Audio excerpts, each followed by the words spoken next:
Alright, so this is just a quick video on getting shadows to look decent and to blend into your image. So first thing is I have just this background image of a parking lot with some shadows from some trees coming across. The next thing is I have this little post that I've put in here. Now I have not done a great job cutting this out. You can see there are actually even a couple of pixels down here that, well, let's go ahead and get rid of those. But so, you know, not a perfect job, but gets the idea across. So we have this post here.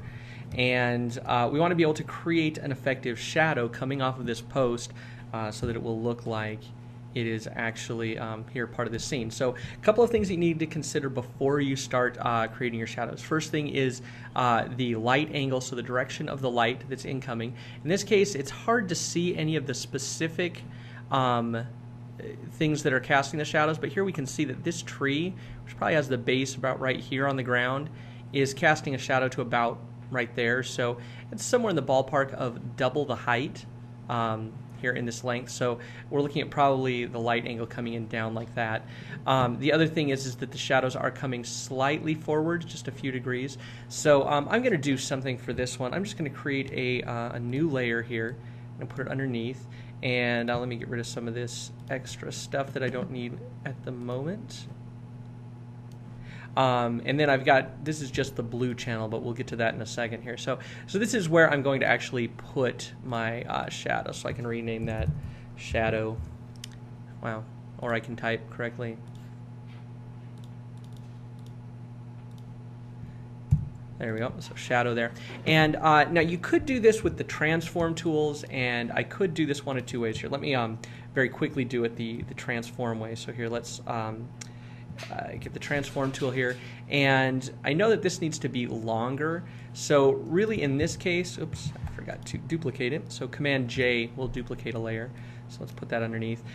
So I could use just the regular transform tool, and if I want I could take this, this is our center point, I could drag it down to here, so it's kind of at the base of this, and then rotate this, and it's going to rotate around there. I could also do this with a perspective tool. The problem with doing this with perspective is that with something as thin as this, it's going to get really smushed as I stretch it out. So then I can also stretch this out a lot easier. So let's go ahead and do that.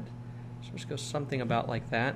Then I'm going to go ahead and hit enter. And usually I really frown on using the eraser tool, but just because I'm doing this quickly, I'm just going to go in and actually erase that base there, which we're not going to see in the shadow.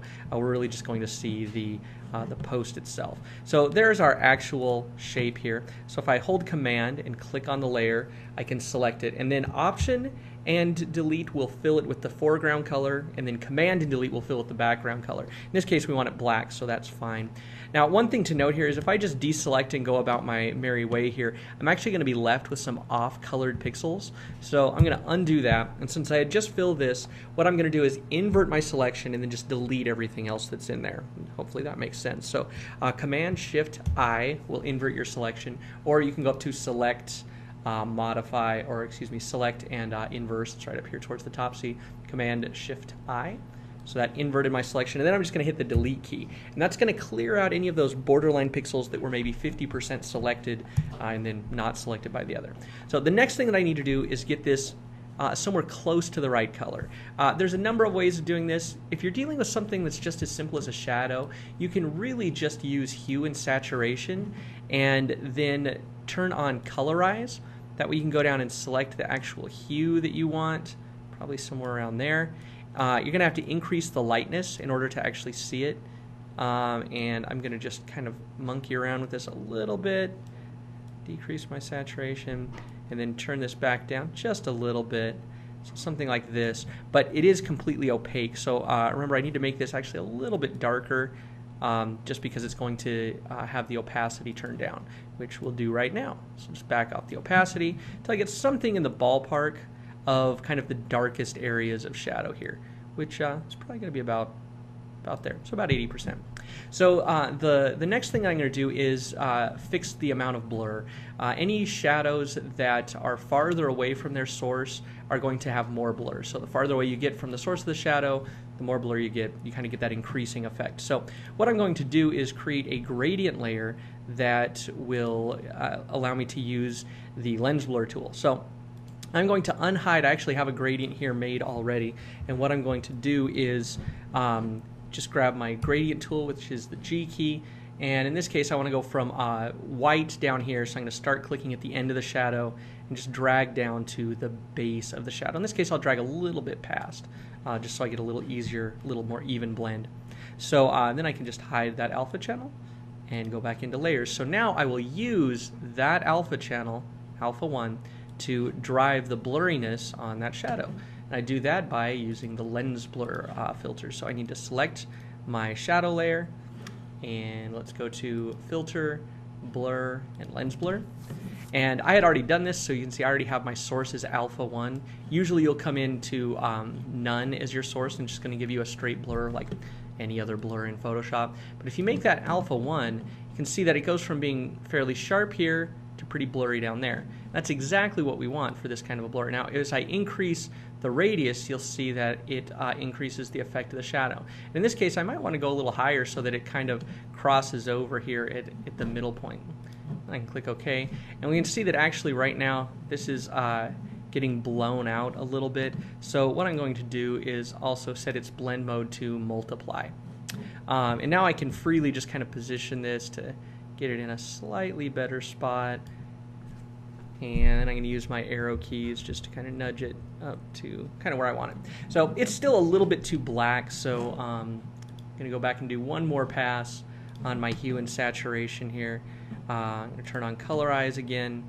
I'm going to get it to the right color somewhere down here. And this is going to be easier to tell down here in this blurred out area. So let's go right there. Maybe increase my lightness just a little bit, and maybe a little bit more saturation. That's a little too red, so let's pull it back this way.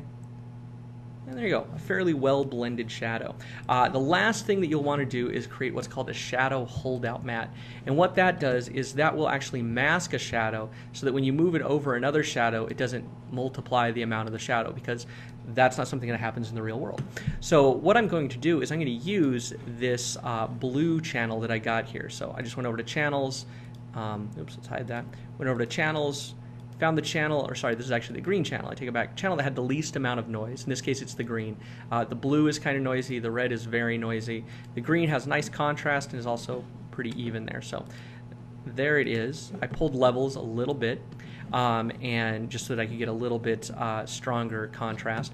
So now I'm going to do here is select all and copy. And there are a couple ways you can do this. I'm just going to take it, create an alpha channel, and paste it into it. So just have to make sure that's visible, paste, and then we turn that off, and there we go. So now this is going to block out any shadows. So if I unlink it so that when I move the layer I don't move that, and then if I move my layer and my shadow together, you see when it gets over the areas where there is a shadow, it doesn't multiply the shadow, it just kind of continues the shadow. So that way if you wanted to put this in an area where there's a little bit of shadow already, it's not going to look all crazy.